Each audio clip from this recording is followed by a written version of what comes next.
Hello students, how are you? Welcome to my YouTube channel Chemistry with Engineer Arvind Thakur. देखो जी आज हम लोग coordination chemistry का सेकंड लेक्चर ले रहे हैं। आज के इस वीडियो में मैं आपको क्या पढ़ाने वाला हूँ बता दूं। आज के इस वीडियो में मैं पढ़ाऊंगा Werner's theory. Werner was the first scientist who studied coordination chemistry और कॉम्प्लेक्स कंपाउंड्स। कॉम्प्लेक्स कंपाउंड और कोऑर्डिनेशन कंपाउंड को सबसे पहले जिसने स्टडी किया उसका नाम है वर्नर।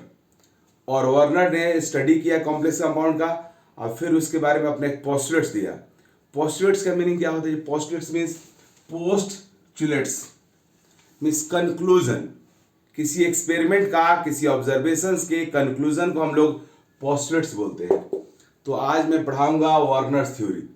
लेकिन उससे पहले अगर आप मेरे चैनल को सब्सक्राइब नहीं किए हो तो करो, बहुत ही फायदे में रहोगे क्योंकि मैं इस चैनल के साथ केमिस्ट्री पढ़ाता हूं और आपके बहुत बढ़िया केमिस्ट्री हो जाएगा। आपका 11th हो, 12th हो, इंजीनियरिंग का प्रिपरेशन कर रहे हो, मेडिकल कर रहे हो, means JEE Main, JEE Advanced, NEET सबका।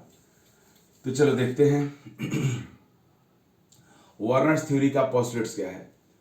वर्नर ने कोऑर्डिनेशन कंपाउंड और कॉम्प्लेक्स कंपाउंड का स्टडी किया और उसमें सबसे पहला उन्होंने एक पोस्टुलेट दिया। वो यह बोला कि कॉम्प्लेक्स कंपाउंड कोऑर्डिनेशन कंपाउंड का सेंट्रल एटम दो तरह का बॉन्ड फॉर्म करता है। That means central atom of complex compound has two types of valency.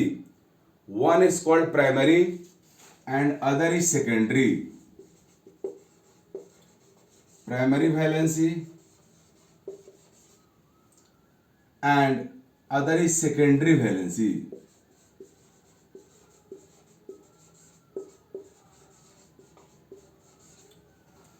Werner के अकॉर्डिंग कॉम्प्लेक्स कंपाउंड के सेंट्रल एटम के पास दो तरह का वैलेंसी होता है, मीन्स वो दो तरह का बॉन्ड फॉर्म करता है। एक बॉन्ड को बोलते हैं प्राइमरी वैलेंसी और दूसरे को बोलते हैं सेकेंडरी वैलेंसी। अब एज फॉर एग्जांपल इस चीज को प्राइमरी और सेकेंडरी वैलेंसी को समझने के लिए मैं एक कोऑर्डिनेशन कंपाउंड ले रहा हूं। यह बहुत ही पॉपुलर, मीन्स अपने पहले वीडियो में भी इसको कई बार मैं यूज किया था।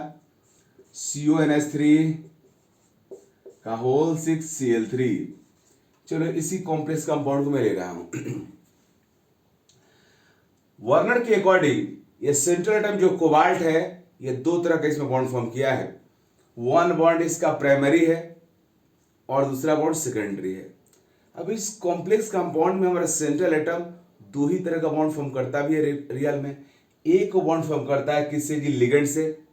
मैं बताया हूं कॉम्प्लेक्स कंपाउंड के अंदर कॉम्प्लेक्स कंपाउंड के अंदर जो कोऑर्डिनेशन स्फीयर के अंदर जो पार्ट रहता है, ये कोऑर्डिनेशन स्फीयर के मींस ये जो स्क्वायर ब्रैकेट के अंदर पार्ट रहता है इसको हम लोग बोलते हैं कोऑर्डिनेशन स्फीयर। इस कोऑर्डिनेशन स्फीयर में सेंट्रल एटम और लिगेंड ओनली रहता है। जो बाहर रहता है उसको काउंटर आयन बोलते हैं। तो ये सेंट्रल एटम हमारा इस लिगेंड से ही बॉन्ड फॉर्म करता है और सेंट्रल एटम इस काउंटर आयन से ही बॉन्ड फॉर्म करता है। तो वर्नर का बोलना यह है कि सेंट्रल एटम दो तरह का बॉन्ड फॉर्म करता है। अब इसमें से कौन बॉन्ड प्राइमरी है और कौन बॉन्ड सेकेंडरी है वो देखो। तो अगला रूल में उन्होंने बोला, अगले पोस्टुलेट्स में, कि सेंट्रल एटम का जो प्राइमरी बॉन्ड होता है, जो प्राइमरी वैलेंसी होता है, वो आयोनाइजेबल होता है और वो जनरली निगेटिव आयन से सेटिस्फाई होता है। आयोनाइजेबल का इसका मीनिंग क्या हुआ? मीन्स वो आयन में ब्रेक हो सकता है।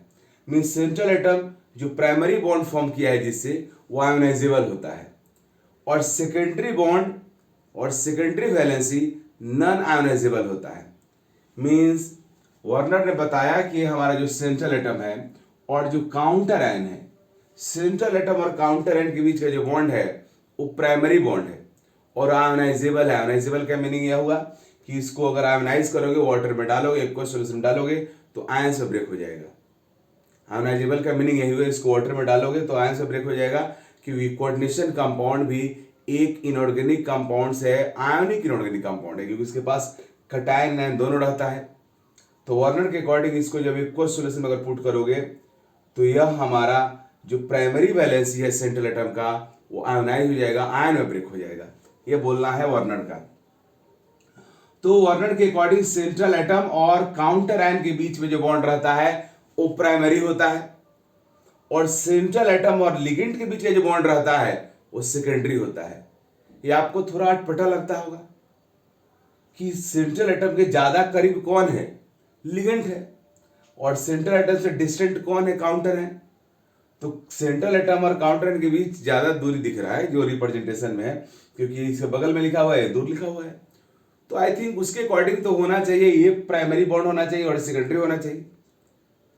लेकिन वार्नर ने बोला कि नहीं, सेंट्रल एटम और लिगेंड के बीच का जो बॉन्ड है, सेंट्रल एटम और लिगेंड के बीच का जो बॉन्ड है वो सेकेंडरी बॉन्ड है, सेकेंडरी वैलेंसी है, और सेंट्रल एटम और काउंटर आयन के बीच का जो बॉन्ड है वो प्राइमरी है।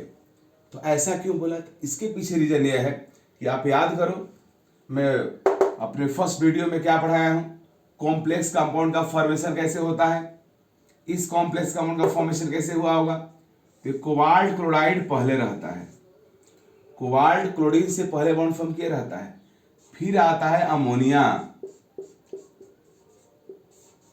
और ये अमोनिया लोन पे डोनेट करके इस कोबाल्ट से बॉन्ड फॉर्म करता है, और फिर बनता है आपका complex.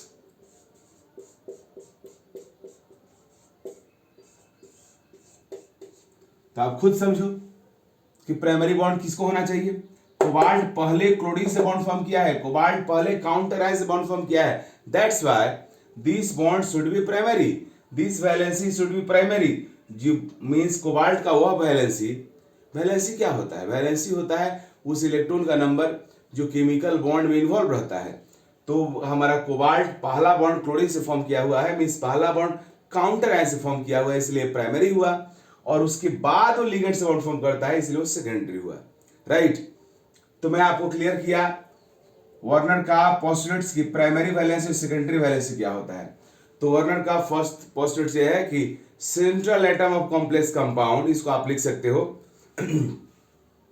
Central atom of complex compound has two types of valency, one is primary and other is secondary. फिर अगला उनका पोस्टुलेट ये है कि primary valencies are ionizable, primary valency are ionizable, so primary valency is also called electrovalency। Primary valency को electrovalency बोलते हैं क्योंकि जो आयोनाइजेबल होगा, जिस तरीका से केमिकल बॉन्ड में आयनिक बॉन्ड को हम लोग क्या बोलते हैं, इलेक्ट्रोफिलेंट बॉन्ड भी बोलते हैं, उसी तरीका से यहाँ पे प्राइमरी वैलेंसी आयोनाइजेबल है। इसका मीनिंग हुआ कि वो आयनिक बॉन्ड है, मीन्स आयनिक बॉन्ड होने का मतलब हुआ कि वो इलेक्ट्रोफिलेंट बॉन्ड है, इसलिए प्राइमरी वैलेंसी को हम लोग इलेक्ट्रोवैलेंसी बोलते हैं, इलेक्ट्रोवैलेंसी भी बोलते हैं क्योंकि वो आयोनाइजेबल होता है। फिर उन्होंने भी बोला कि primary valency are generally satisfied by negative ions, means central atom जो अपने प्राइमरी वैलेंसी शो करता है, जो सेटिस्फाई करता है, वो जनरली नेगेटिव आयन से होता है। तो क्लियर सी बात है, मेटल है तो इलेक्ट्रॉन लॉस करेगा, तो पक्का इलेक्ट्रॉन गेन करने वाला एनायन होगा। मेटल और किसी के बीच में अगर आयनिक बॉन्ड होगा तो मेटल कटायन रहेगा और दूसरा स्पेसीज आपका एनायन रहेगा। तो जो वार्नर ने बोला था कि सेंट्रल एटम का primary valency generally negative ion से सेटिस्फाई होता है, तो उसका मीनिंग यह हुआ क्योंकि नेगेटिव आयन ही होगा। हालांकि ये बहुत पहले की बात है, अभी के टाइम में हमें पता है कि कई सारे ऐसे कॉम्प्लेक्स है दुनिया में जिसका काउंटर आयन कटायन है, इसलिए अब हम लोग नहीं बोल सकते हैं कि primary valency only negative ion से सेटिस्फाई होगा, क्योंकि अब तो हम लोग ये भी पता चल चुका है कि काउंटर आयन कटायन भी हो सकता है। But Warner was the first scientist who studied coordination compound, तो उनके टाइम में केवल यही पता था कि काउंटर आयन ओनली नेगेटिव हो सकता है, इसलिए उन्होंने बोला कि primary valency are generally satisfied by negative ions और प्राइमरी वैलेंसी आर आयोनाइजेबल। तो इसको आप लिख लिए हो। तो देखो अब प्राइमरी वैलेंसी किस तरह से आयोनाइजेबल होगा उसको मैं थोड़ा दिखा दूं आपको। आयोनाइजेबल मीन्स इसी कॉम्प्लेक्स को अगर आप वाटर में डालोगे, आपको सोल्यूशन डालोगे, ये जो आपका कॉम्प्लेक्स है,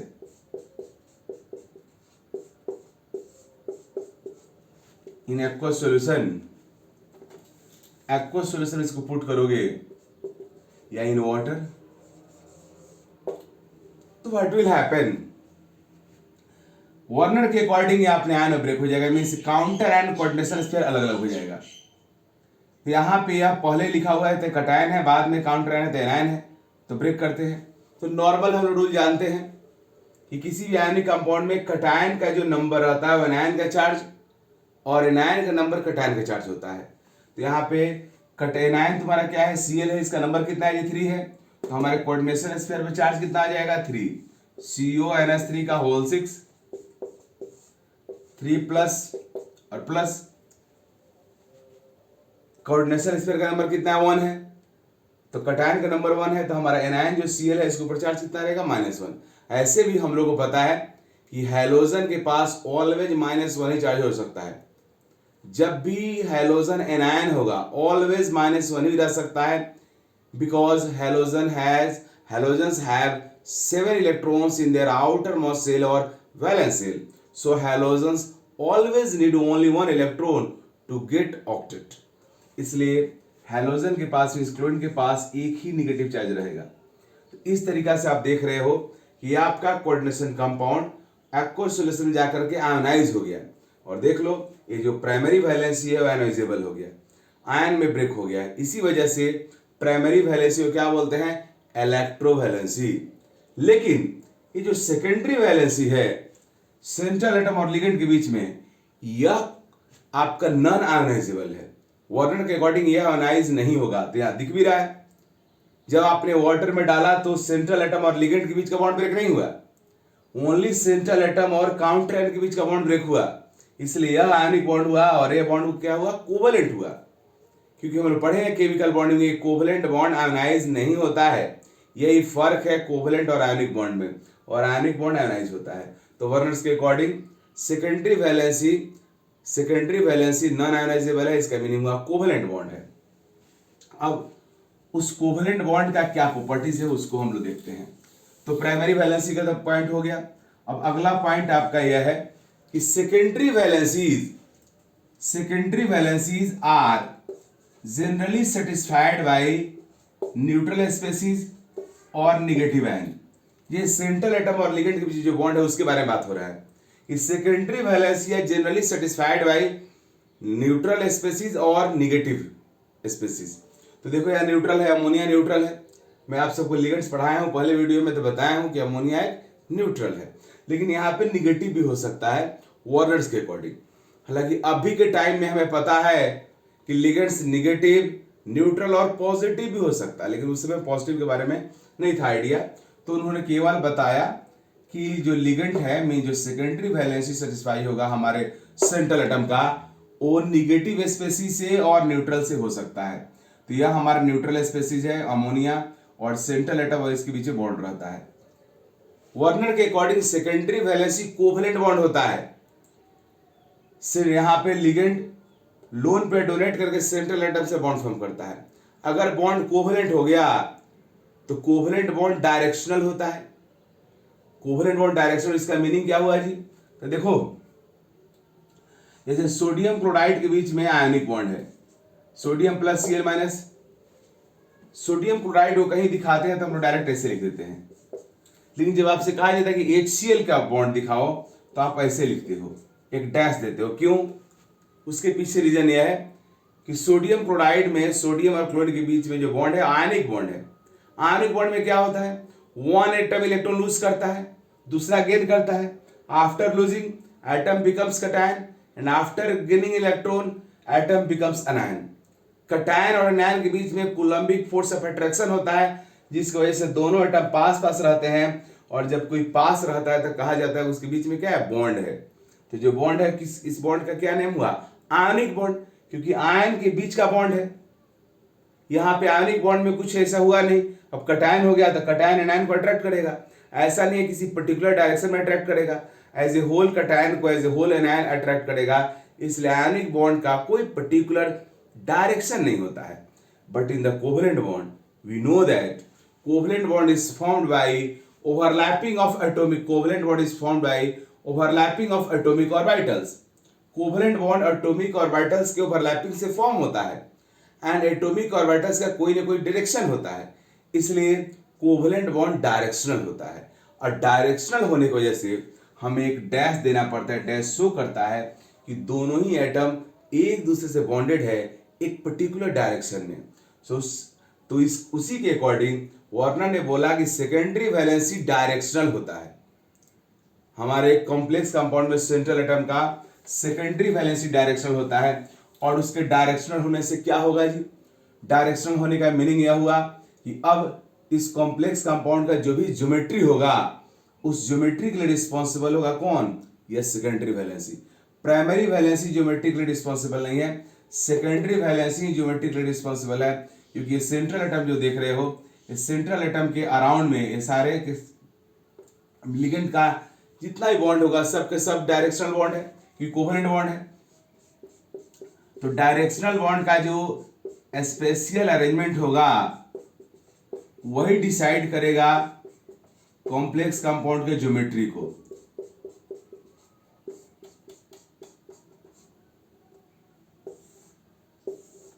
ये Cl3 बाहर है, देखो जी ये कॉम्प्लेक्स कंपाउंड है। इस कॉम्प्लेक्स कंपाउंड में सेंट्रल एटम के अराउंड जो ये सेकेंडरी वैलेंसी है ये डायरेक्शनल है। तो सेकेंडरी वैलेंसी का जो स्पेशियल अरेंजमेंट होगा वही डिसाइड करेगा कॉम्प्लेक्स कंपाउंड के ज्योमेट्री को। तो कॉम्प्लेक्स कंपाउंड के ज्योमेट्री के लिए कौन रिस्पॉन्सिबल हुआ? Spatial arrangement of secondary valencies which is called coordination polyhedra. Coordination polyhedra, वह कोऑर्डिनेशन पॉलीहेड्रा कहलाता है। मैं बताऊंगा कोऑर्डिनेशन पॉलीहेड्रा। कोऑर्डिनेशन पॉलीहेड्रा हुआ है जो बताता है कि अलग अलग तरह के केसेस में कॉम्प्लेक्स कंपाउंड का ज्योमेट्री क्या होगा। जैसे लिगेंड्स का नंबर 4 है, लिगेंड का नंबर यहाँ पे 6 है, 4 होगा तो क्या होगा, 2 होगा तो क्या होगा, 5 होगा तो क्या होगा। मीन्स लिगेंड्स का नंबर चेंज होने से सेंट्रल एटम के अराउंड जब लिगेंड का स्पेशियल अरेंजमेंट बदलेगा तो उसके अकॉर्डिंग ज्योमेट्री क्या क्या हो सकता है कॉम्प्लेक्स कंपाउंड का। मीन्स कॉम्प्लेक्स कंपाउंड के ज्योमेट्री को जहां डिस्कस करते हैं उसको बोलते हैं कोऑर्डिनेशन पॉलीहेड्रा। तो वार्नर के अकॉर्डिंग कॉम्प्लेक्स कंपाउंड के ज्योमेट्री के लिए सेकेंडरी वैलेंसी रिस्पॉन्सिबल है, प्राइमरी वैलेंसी का कोई रोल नहीं है, क्योंकि सेकेंडरी वैलेंसी डायरेक्शनल होता है और उनके स्पेशियल अरेंजमेंट से हमें पता चलता है क्या ज्योमेट्री होगा। ओके लेकिन इसके बाद उन्होंने एक और बहुत इंपॉर्टेंट पॉइंट बोला, वो यह है कि वार्नर ने बोला कि कॉम्प्लेक्स कंपाउंड में जो सेंट्रल एटम का लिगेंड के साथ जो बॉन्ड रहता है वह बॉन्ड सेंट्रल एटम का कोऑर्डिनेशन नंबर कहलाता है। मींस किसी कॉम्प्लेक्स कंपाउंड में सेंट्रल एटम का जितना सेकेंडरी वैलेंसी होता है वही उसका कोऑर्डिनेशन नंबर कहलाता है। जितना वो सेकेंडरी बॉन्ड फॉर्म करता है वही उसका कोऑर्डिनेशन नंबर कहलाता है। अब सेकेंडरी वैलेंसी किसके इक्वल होगा? तो नंबर ऑफ लिगेंड्स के इक्वल होगा। मींस वार्नर के according coordination number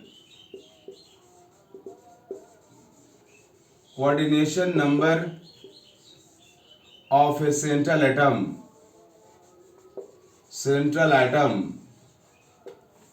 coordination number short में लिखेंगे CN। Coordination number of central atom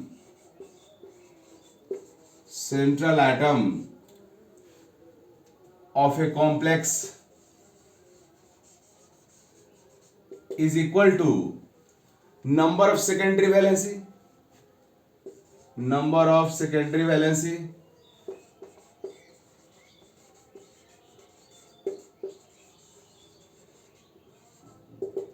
secondary valencies is equal to number of bonds between। secondary valency किसकी equal होगा?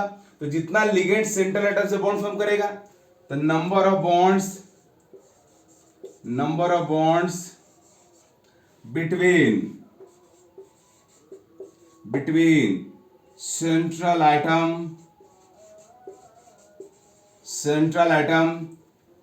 and ligands। as for example इस complex compound में central atom और ligand के बीच में कितना बॉन्ड होगा जी? 6, क्योंकि 6 लिगेंड यहां प्रेजेंट है और सभी लिगेंड मोनोडेंटेड है। मैं बताया कि यूनिडेंटेड और मोनोडेंटेड लिगेंड्स वह होता है जो एक ही बॉन्ड फॉर्म करता है। तो जितना लिगेंड्स होगा उतना सेंट्रल एटम से बॉन्ड फॉर्म करेगा। तो इस केस में कोऑर्डिनेशन नंबर ऑफ कोबाल्ट क्या होगा जी, ये होगा 6, क्योंकि 6 लिगेंड है यहाँ पे और सब के सब मोनोडेंटेड है। तो इस तरीका से कोऑर्डिनेशन नंबर हुआ। इस कोऑर्डिनेशन नंबर को हम लोग कॉम्प्लेक्स का भी कोऑर्डिनेशन नंबर बोलते हैं। If someone ask you what is the coordination number of this complex, तो आंसर होगा 6। किसी कॉम्प्लेक्स के कोऑर्डिनेशन नंबर का मतलब हुआ उस कॉम्प्लेक्स के अंदर सेंट्रल एटम और लिगेंड के बीच में कितना बॉन्ड है, जितना बॉन्ड होगा वही उसका कोऑर्डिनेशन नंबर होगा। लेकिन वर्नर ने बोला कि जो कोऑर्डिनेशन नंबर होता है कॉम्प्लेक्स का, एक कॉम्प्लेक्स का प्रॉपर्टी नहीं है, ये लिगेंड्स का प्रॉपर्टी नहीं है, यह प्रॉपर्टी है सेंट्रल एटम का। सेंट्रल एटम जो हमारा रहता है उस सेंट्रल एटम का प्रॉपर्टी है कोऑर्डिनेशन नंबर। मींस कोई सेंट्रल एटम ही डिसाइड करता है कि वो कितने लिगेंड से बॉन्ड फॉर्म कर सकता है। तो यह कॉर्नर्स थ्योरी का बहुत इंपॉर्टेंट अगला पॉइंट है, वो यह है कि coordination number of complex compound is property of central atom, not ligand और कॉम्प्लेक्स। यह लिगेंड और कॉम्प्लेक्स का प्रॉपर्टी नहीं है, यह सेंट्रल एटम का प्रॉपर्टी है। तो होता क्या है कि इसमें कोई पर्टिकुलर मेटल कटायन जो हमारा है वो कितने लिगेंड से बॉन्ड फॉर्म करेगा और फिक्स्ड होता है, वह मेटल कटायन के चार्ज डेंसिटी पे डिपेंड करता है।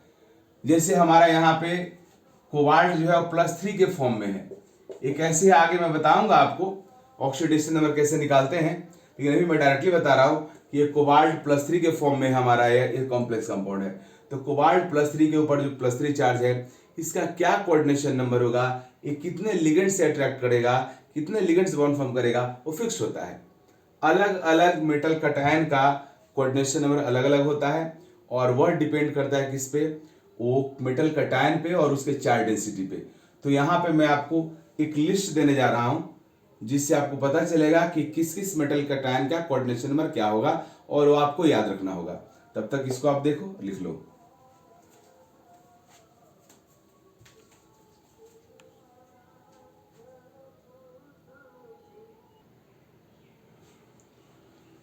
तो देखो जी, यह हमारा वो लिस्ट है मेटल कटायंस से कोऑर्डिनेशन नंबर का। Silver plus always 2 coordination number show करता है। मीन्स जब भी कॉम्प्लेक्स फॉर्म करेगा 2 ही लिगेंड से बॉन्ड फॉर्म करेगा, मीन्स 2 ही लिगेंड से कनेक्ट होगा।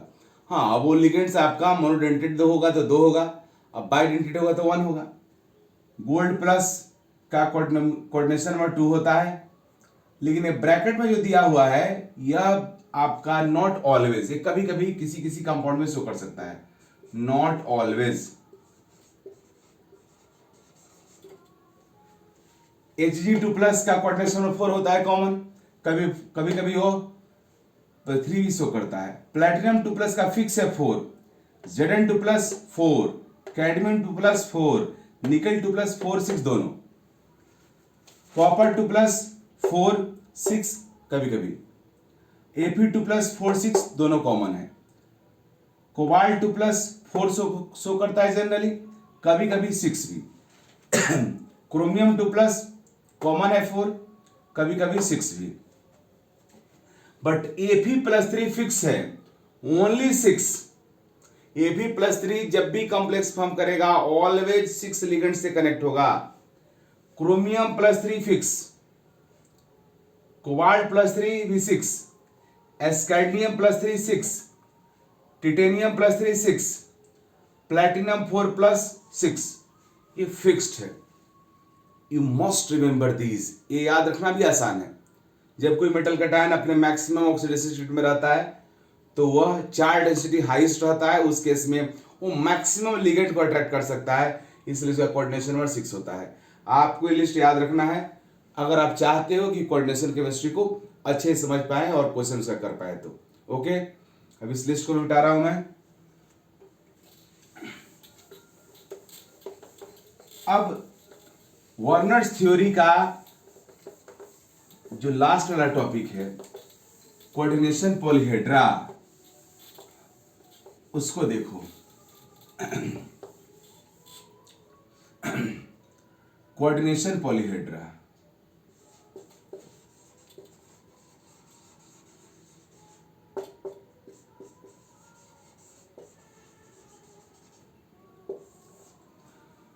वार्नर्स थ्योरी हमें यह बताता है कि किसी कॉम्प्लेक्स कंपाउंड का ज्योमेट्री क्या हो सकता है, और कॉम्प्लेक्स कंपाउंड का ज्योमेट्री उसके कोऑर्डिनेशन नंबर पे ही डिपेंड करता है, कोऑर्डिनेशन नंबर पे डिपेंड करता है।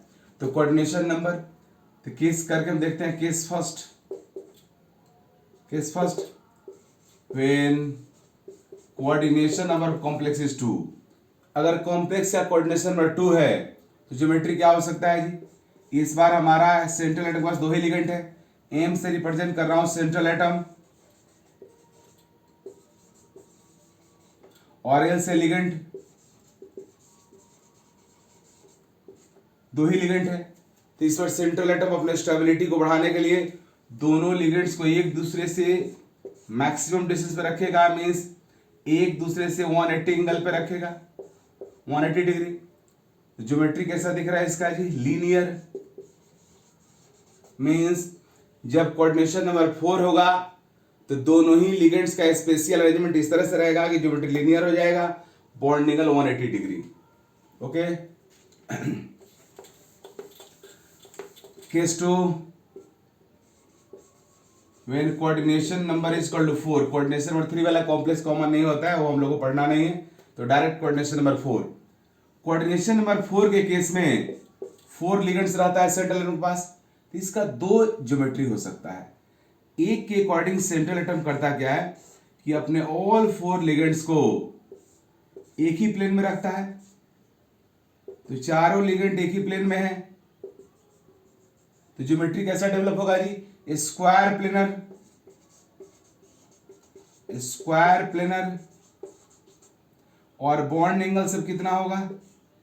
90 डिग्री। तो यह हमारा है ज्योमेट्री। लेकिन दूसरा ज्योमेट्री यहां पे यह होता है कि सेंट्रल एटम अपने आप को टेट्राहेड्रल बना लेता है। टेट्राहेड्रल आप समझते हो, 2 लिगेंड्स को उसी प्लेन में रखता है जिस प्लेन में हमारा सेंट्रल मेटल रहता है, और 1 लिगेंड्स बिलो द प्लेन और दूसरा लिगेंड एबव द प्लेन। यह है बिलो द प्लेन,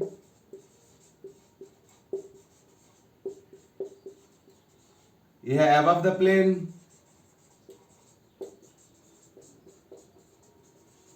और ये दोनों इन प्लेन, इन सेम प्लेन। और पूरे ज्योमेट्री का नाम है टेट्राहेड्रल। तो यह कोऑर्डिनेशन नंबर 4 वाले का है। इस टेट्राहेड्रल ज्योमेट्री को हम लोग ऐसे भी दिखाते हैं।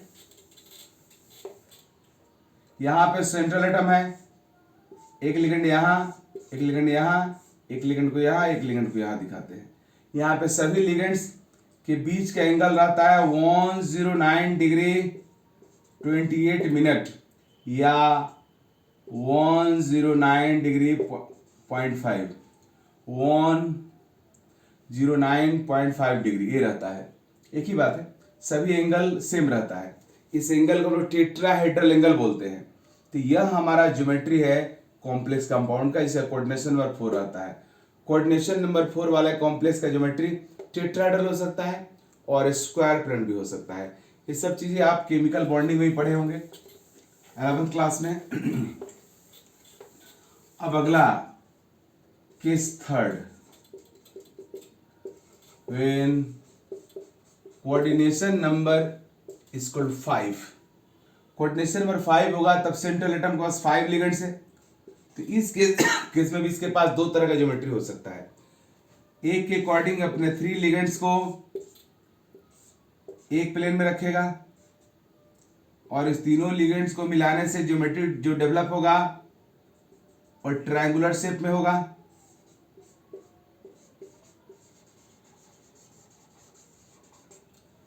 और 2 लिगेंड जो बचा उसमें से एक को एबव द प्लेन, दूसरे को बिलो द प्लेन रखता है। अगर आप इस एबव द प्लेन को इन तीनों जो प्लेन में लिगेंड है इनसे मिला दो,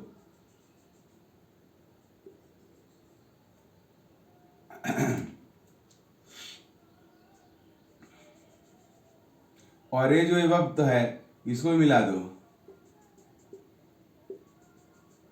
तो कैसा दिखेगा ज्योमेट्री जी? कि ट्रायंगुलर शेप है, बेस एक लिगेंड ऊपर उठा हुआ है दूसरा नीचे है, मींस बेस है ट्रायंगुलर, और एक ऊपर है और एक नीचे है, तो इसको बोलेंगे ट्रायंगुलर बाई पिरामिडल। इस पूरी ज्योमेट्री का नाम हो गया ट्रायंगुलर बाई पिरामिडल। पिरामिड जैसे ऊपर नीचे उठा हुआ है। यहाँ बॉन्ड एंगल की बात करोगे तो तीनों लिगेंड जो एक प्लेन में है उनके बीच के एंगल कितना होगा 120 डिग्री, और जो इस प्लेन के परपेंडिकुलर है वो कितना फॉर्म करेगा जी प्लेन से 90, तो यह एंगल क्या होगा 90 डिग्री होगा। लेकिन इसके अलावा एक दूसरा ज्योमेट्री भी पॉसिबल है।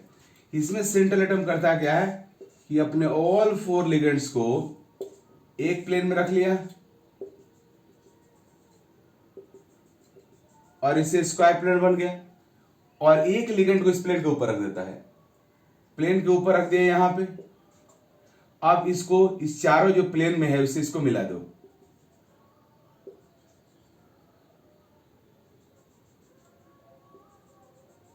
राइट। तो कैसा दिख रहा है जी, बेस है स्क्वायर और ऊपर उठा हुआ है, तो स्क्वायर पिरामिडल हो गया यह।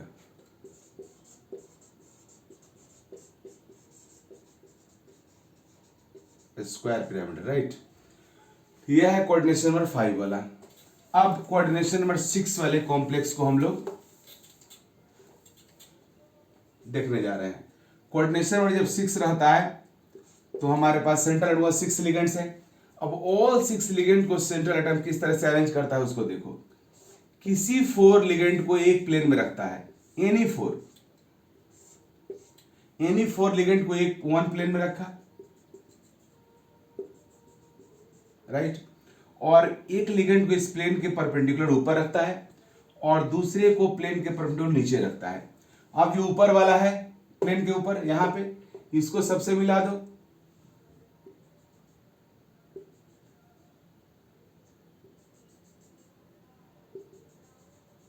नीचे वाले को सबसे मिला दो,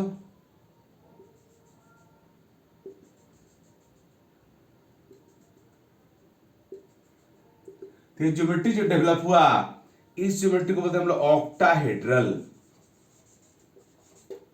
यहां पे सभी बॉन्ड एंगल एग्जैक्टली 90 होगा, 90 डिग्री। ऑक्टाहेड्रल ज्योमेट्री के बारे में और भी कई सारी इंपॉर्टेंट बात है, उसको मैं जब ज्योमेट्रिकल एक्सरसाइज में पढ़ाऊंगा तब आपसे डिस्कस करूंगा, लेकिन अभी इतना ही है। कोऑर्डिनेशन पॉलीहेड्रा में, कोऑर्डिनेशन पॉलीहेड्रा कॉम्प्लेक्स कंपाउंड के ज्योमेट्री को एक्सप्लेन करता है, राइट। तो इस तरीका से कोऑर्डिनेशन पॉलीहेड्रा हुआ। दूसरी बात जो वर्नर्स थ्योरी ने बताया था सेकेंडरी प्राइमरी वैलेंसी की, प्राइमरी वैलेंसी आयोनाइजेबल होता है, तो इसी को आप देख लो। यहाँ पे एक दो कॉम्प्लेक्स और यहाँ पे दे रहा हूं। जैसे मान लो यह कॉम्प्लेक्स आपका है CrH2O का होल 6 Cl3, इसको वाटर में डालोगे इन एक्वस सॉल्यूशन, तो कैसे ब्रेक होगा जी, कटायन और आयन में ब्रेक होगा। पहले वाला कटायन बाद वाला आयन, तो CrH2O का होल 6 3+ हो जाएगा और 3Cl-। क्यों?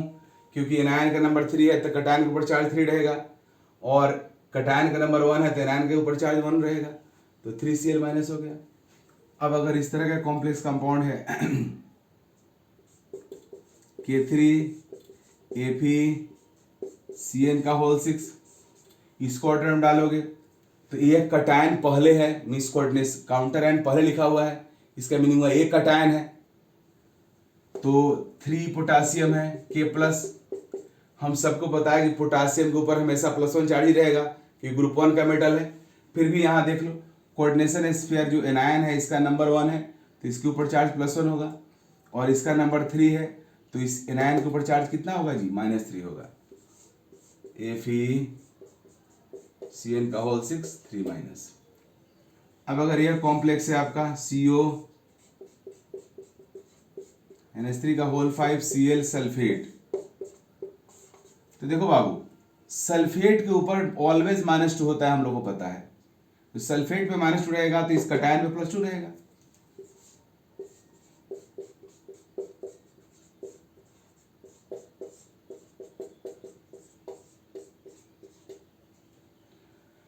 अब आपस कोई बच्चा बोलेगा सर यहाँ तो एनायन का नंबर 1 है तो कटायन का ऊपर चार्ज 1 होना चाहिए, तो नहीं, आपसे को 9th क्लास पढ़ाया जाता है कि जब कटायन आयन दोनों का चार्ज इक्वल हो जाता है तो उस केस में एक दूसरे का नंबर को नहीं लिखते, हटा देते हैं। जैसे मान लो कॉपर में +2 चार्ज है और सल्फेट में -2 चार्ज है, तो इन दोनों को जब कंबाइंड करेंगे हम लोग तो कॉपर 2 और सल्फेट 2 नहीं लिखते हैं, डायरेक्टली हम क्या लिखते हैं जी, CuSO4 ऐसे लिख देते हैं, राइट। तो इसी वजह से हम लोग यहाँ पे सल्फेट इसका नंबर 2 और इसका नंबर 2 नहीं लिखा हुआ है। आप याद रखना सल्फेट पे ऑलवेज -2, तो उसके साथ जो कटायन होगा उस पर क्या रहेगा, +2, तो हो गया। अब इस तरह का एक कॉम्प्लेक्स मैंने ले लिया PtNH3 का होल 2 Cl2, इसमें काउंटर है ही नहीं। जब आप एक कॉम्प्लेक्स के पास काउंटर आयन नहीं रहेगा तो वह डिसोसिएट ही नहीं होगा, वो वाटर में जाकर क्या प्रोड्यूस करेगा, यहाँ पे काउंटर है ही नहीं तो यहाँ पे होगा नो डिसोसिएशन। यहाँ प्राइमरी वैलेंसी है ही नहीं, नो डिसोसिएशन, राइट। तो प्राइमरी वैलेंसी रहेगा तब ना आयोनाइज होगा, जब प्राइमरी वैलेंसी है ही नहीं तो देयर इज नो आयोनाइजेशन। तो this was the Warners theory and their applications. इस तरीका से मैं वार्नर्स थ्योरी आपको बता दिया।